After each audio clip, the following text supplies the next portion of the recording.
সে বেঈমান, সে বিশ্বাসঘাতক। আমাকে কালকে একজন প্রশ্ন করেছিল একটা বিদেশি এক টেলিভিশনে, একজন ব্রিগেডিয়ার সাহেব বলতেছিলেন যে জুলাই সনদে যে সনদ আমরা বানিয়েছি এটার মধ্যে সব বিস্তারিত লেখা আছে কি হবে না হবে, কিন্তু এখন বিএনপি সেটাকে দস্তখত করেছে, এখন মানে না।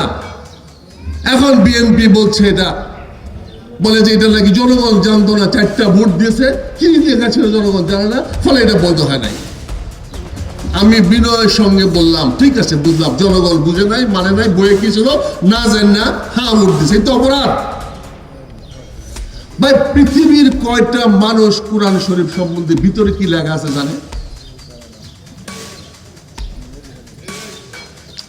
বেয়াদবি নিয়েন না, আপনারা কয়জন জানেন পৃষ্ঠা পৃষ্ঠা শফিকুল্লাহ সাহেব সারা আর হুজুর সারা কয়জন জানেন কোন সূরা কি আয়াতে কি আছে?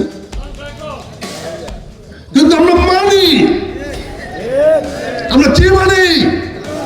কোরআন মানি, তাই আমরা মুসলমান, ভিতরে জানার দরকার নাই।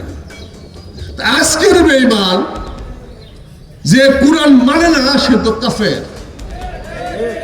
কি আজকের বিএনপি যে এই জাতীয় সনদ জানে কিন্তু মানে না, সে জালিম, সে জানে, সে দস্তখত করছে কিন্তু সে মানে না, সে বেঈমান, সে বিশ্বাসঘাতক, সে বাংলাদেশের জনগণের কাছ থেকে নাখারিজ, খারিজ হয়ে গেছে।